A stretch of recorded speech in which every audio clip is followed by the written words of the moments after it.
मागणी केलेली आहे कोकण रेल्वेचं भारतीय रेल्वेमध्ये विलीनीकरण व्हावं या संदर्भातली मागणी आहे। काय नेमका विषय आहे? मधु दंडवते साहेबांच्या पुढाकारानं कोकण रेल्वे कॉर्पोरेशनच्या माध्यमातून कोकण रेल्वे सुरू झाली, परंतु ज्या पद्धतीनं या कोकण रेल्वेच्या माध्यमातून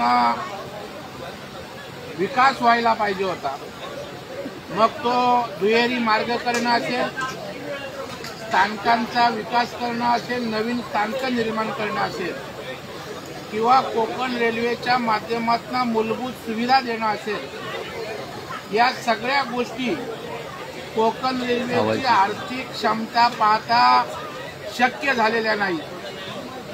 आणि त्यामुळं स्थापनेच्या वेळेला बांधा वापराने हस्तांतरित करा आणि नंतर ते भारतीय रेल्वेत विलीनीकरण करा नफ्यात आल्यावर, अशा प्रकारची भूमिका होती।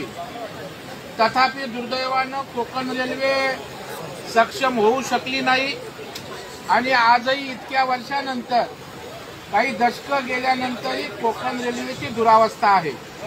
म्हणून आज मी लक्षवेधीच्या माध्यमातून राज्य सरकारला या ठिकाणी विनंती केली की कोकण रेल्वेचं भारतीय रेल्वेमध्ये विलीनीकरण करावं, जेणेकरून आर्थिक निधीची चणचण त्या ठिकाणी भासणार नाही, दुहेरी मार्ग करणं सोपं जाईल, मुंबई शहरातल्या चाकरमान्यांकरता मोठी सुविधा होईल, त्याचबरोबर असणारी स्थानकं विकसित करून कोकणवासियांना दिलासा त्या ठिकाणी देऊ शकतो।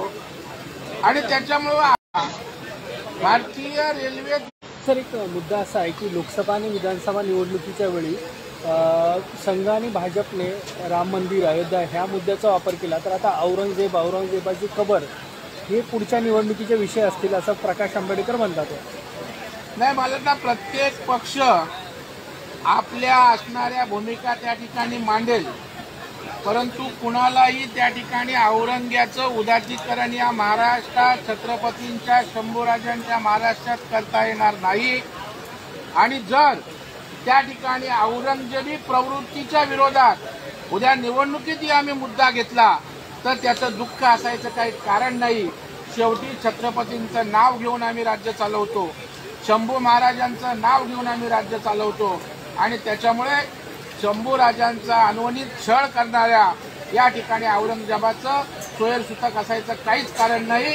त्या संदर्भात आम्ही उघड आणि रोखठोक भूमिका घेऊ। सर, सुनील आंबेकर जे भाजपचे प्रवक्ते आहेत, नेते आहेत, संघाचे जे प्रवक्ते आहेत, त्यांनी देखील या मुद्द्यावरती नाराजी व्यक्त केली। विश्व हिंदू परिषदेकडे रोख ठेवून हिंसा करण्याची गरज नाही या सगळ्या मुद्द्यावरती असं म्हटलेलं आहे। नाही, मला वाटतं हिंसा कुणी केले हे अजून पोलीस तपासातनं त्या ठिकाणी बाहेर आलेलं नाही।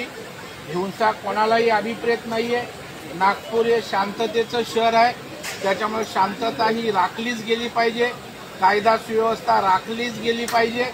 त्याच्यामुळे कुणी हिंसेला पाठबळ देत असेल तर ते निंदनीय असेल, ते योग्य त्या ठिकाणी नसेल। तथापि यामागे मोठं षडयंत्र आहे। मुख्यमंत्री नागपूरचे आहेत, गृहमंत्री नागपूरचे आहेत आणि राज्याचा कारभार अत्यंत चांगल्या पद्धतीनं चालत असताना त्याच्यामध्ये खोडा घालण्यासाठी, कायदा सुव्यवस्था बिघडवणं, देवेंद्रजींची बदनामी कशी होईल यासाठी हे षडयंत्र आहे असा माझा स्पष्ट आरोप आहे। महिला पोलिसांचं देखील त्या ठिकाणी विनयभंग झाला, दगडफेक झाली, कोगाडीनं हल्ला करण्यात आला, हे सगळं प्री प्लॅन होतं का आणि याची ग्रॅव्हिटी खूप जास्त आहे का? खऱ्या अर्थानं पोलीस हे आपले रक्षक आहेत, जीवाची बाजी लावून त्या ठिकाणी आपलं रक्षण करत असतात। तशाच पद्धतीनं हे सर्व आटोक्यात आणण्यासाठी DCP असतील, कमिशनर असतील किंवा तिथल्या पोलिसांनी त्या ठिकाणी अतोनात प्रयत्न केले। प्रसंगी स्वतःला इजा त्या ठिकाणी झाली, DCPवर तर कुऱ्हाडीचा हल्ला झाला, परंतु धैर्यानं हे पोलीस सामोरे गेलेत आणि आदरणीय देवेंद्रजींनी सांगितलंय की पोलिसांवर ज्यांनी हात उचललाय, ज्यांनी हिंसा केले त्यांना त्या ठिकाणी ठोकून काढणार, कुठल्याही प्रकारची हयगय नाही, हे मुख्यमंत्र्यांनी स्पष्टपणे सांगितलेलं आहे। फहीम खान हाच मुख्य आरोपी असं बोललं जातं आता आणि पोलिसांकडून त्यांनी नाही, मला वाटतं आता या संदर्भात काही इन्व्हेस्टिगेशन सुरू आहे।